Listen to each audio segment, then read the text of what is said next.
เสียดายซูมได้น้อยจัง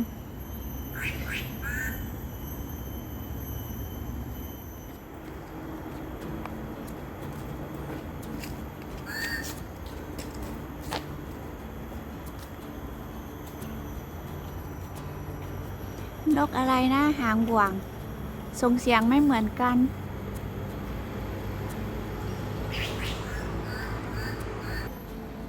อันนี้ไม่รู้นกอะไรเอ้า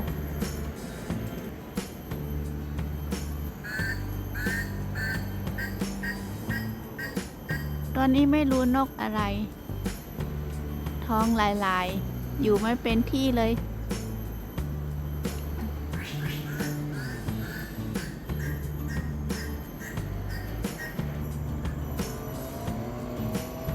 นี่ซูมสุดแล้วเจ้าหางบ่วง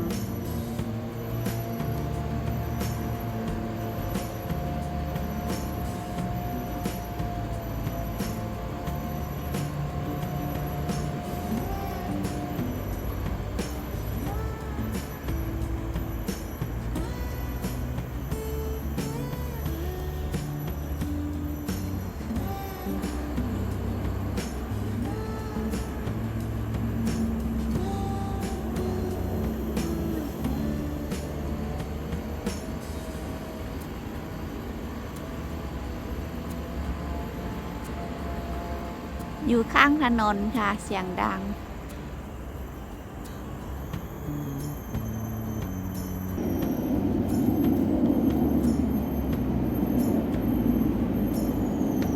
ตรงนี้เป็นต้นไทรนะคะต้นใหญ่มาก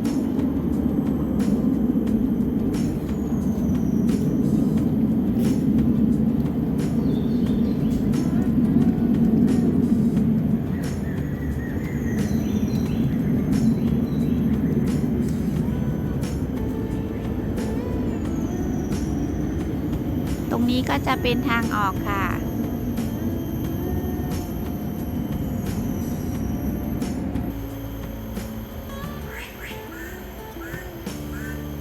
เสียงเจ้าหางบ่วงเอ้า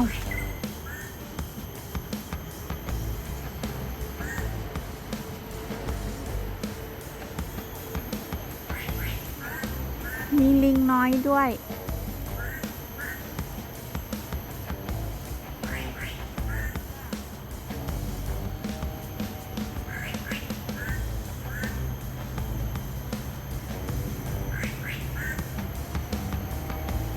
ลิงน้อยอยู่ตรงนี้นั่น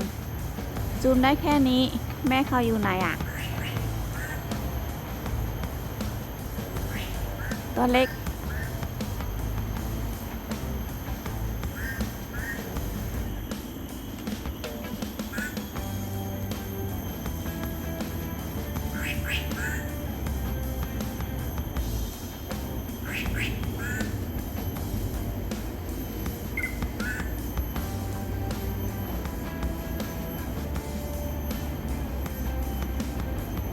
ลิงน้อยก็อยู่บนต้นไม้นี้นะคะ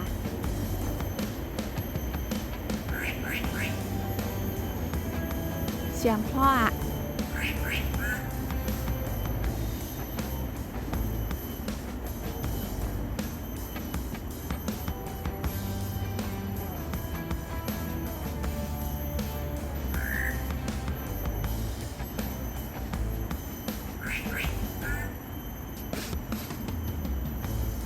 เสียดายซูมได้น้อยจัง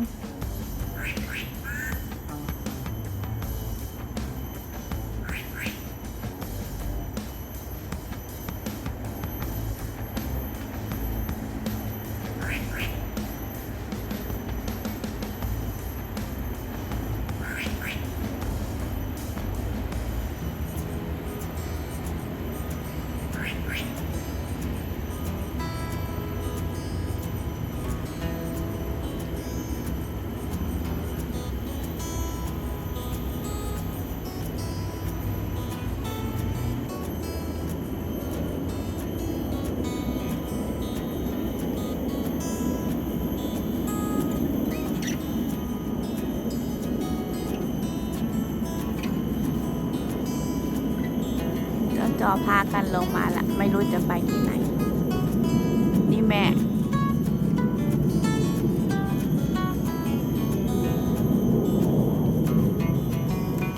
นี่หางวังอยู่ตรงนี้สะท้อนแสง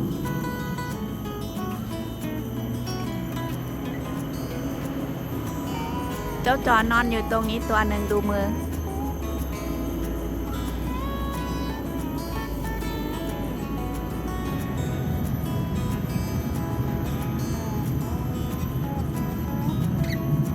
สวยนะนกตัวนี้หางบ่วงยาวๆแต่เรานึกว่าเสียงอะไร เจ้าแลนตัวเล็กกว่าตัวเมื่อกี้ลิงเริ่มลงมาแล้วค่ะไม่รู้เขาจะไปลงกันตรงไหนนะเนี่ยถึงว่าได้ยินเสียงเจ้าหัวงอกก็อยู่แถวๆนี้นะนุ่นหัวงอกอยู่ตรงนู้นตัวหนึ่ง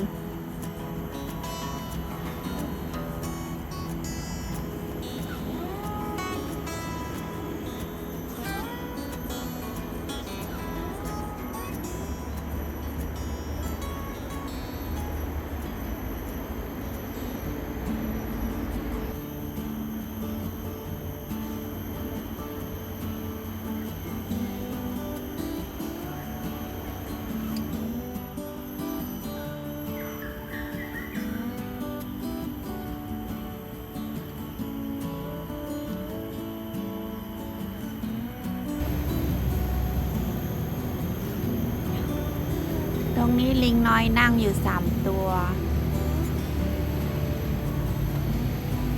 นู่นอีกตัวหนึ่ง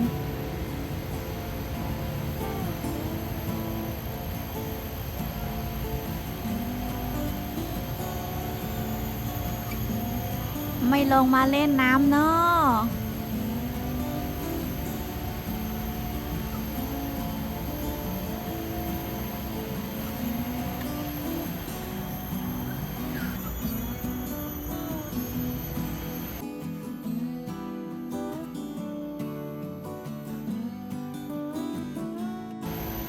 เอ้ามีลูกน้อยด้วยตัวนี้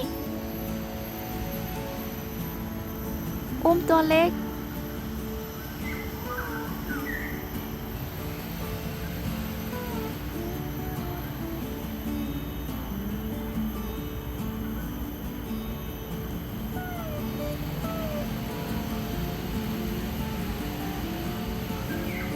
อุ้มตัวเล็กอยู่ในอกค่ะ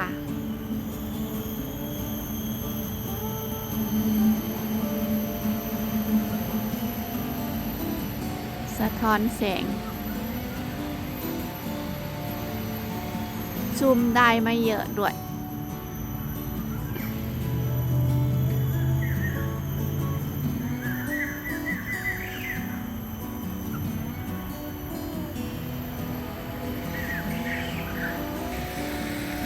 เจ้านกที่เสียงดังอยู่ตรงนี้ค่ะ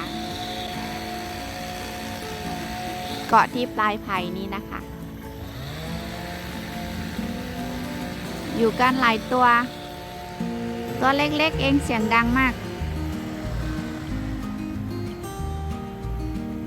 ช่วงนี้เจอลูกแรนเนี่ยตัวที่3ค่ะ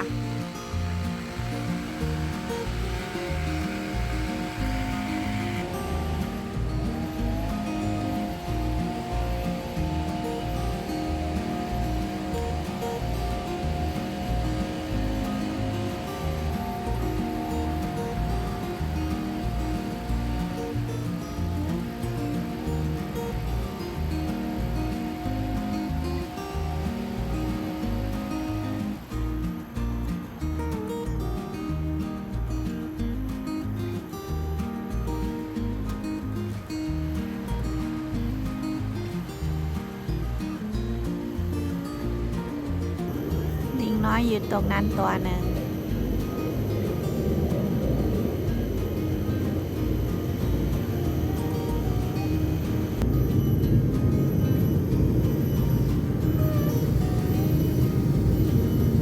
ตรงนี้2 ตัว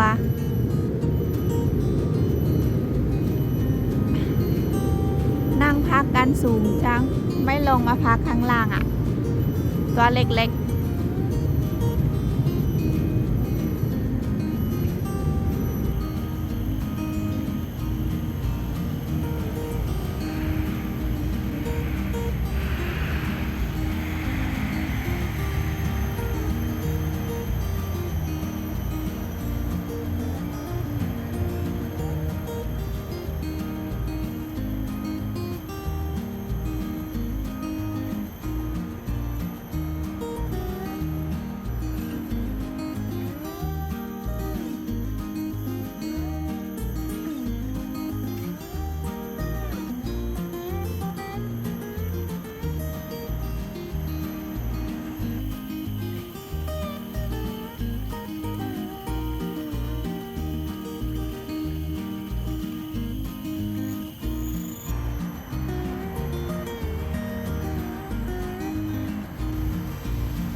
โอเคค่ะ คลิปนี้ค่ะแล้วก็จบแค่นี้ก่อนนะคะ ขอบคุณที่ติดตามรับชมค่ะ สวัสดีค่ะ